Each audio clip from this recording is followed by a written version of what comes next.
एक पुराने शहर की गलियों में जहां इतिहास संगीत की तरह हर दीवार से फुसफुसाता है, वहां की पुरवाई में एक प्रेम कहानी की खुशबू मिलाते हुए मीरा और करण का प्रेम पर्व शुरू हुआ। मीरा की आंखों में कलाकारी का समंदर था और करण की आंखें दुनिया देखने की अनोखी खिड़की। मीरा, जो अपनी चित्रकारी से जीवन के सभी रंगों को कैनवास पर उकेरने का अद्भुत कौशल रखती थी, वहीं करण, जिसका कैमरा पलों की किताब में एक एक क्षण की कहानी संजोता था। उनकी मुलाकात एक कला प्रदर्शनी में हुई, जहां मीरा की पेंटिंग्स ने करण को मंत्रमुग्ध कर दिया।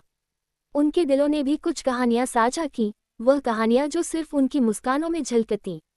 समय के साथ उनका साथ गहराता गया। मीरा के ब्रश और करण के लेंस ने एक दूजे का पूरक बनकर संसार को एक नई दृष्टि दी। मगर कहानी में मोड़ तब आया, जब समाज की परंपरा और उनके प्यार के बीच दीवार सी बन गई।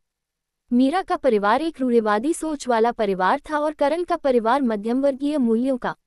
लेकिन प्रेम की इस यात्रा में छोटे छोटे पल महत्वपूर्ण थे। उन्होंने सिखाया कि प्यार में जरूरी नहीं है कि सारे प्रश्नों के उत्तर हों, कभी कभी प्रश्नों के उत्तर खुद प्यार होता है।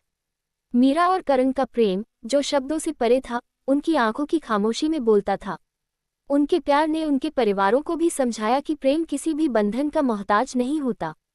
इस प्यार ने उन्हें अपनी खुद की तस्वीर को अधूरा छोड़ने की अहमियत सिखाई और कहा कि कभी कभी तस्वीरें अधूरी ही बेहतर होती हैं, ठीक उनके प्रेम की तरह। ये भी पढ़े, अंबर धरा, अतीत से संग्रहित रिश्तों की चुनौती। अंततः उनका प्यार विजयी हुआ। उनकी कहानी ने साबित कर दिया कि प्रेम की अन्य कहानियों के बीच उनकी अद्भुत यात्रा की एक अनूठी और अमिट छाप है। मीरा और करण ने न सिर्फ एक दूसरे को पाया, बल्कि उन्होंने प्यार की सच्ची परिभाषा को भी ढूंढ निकाला।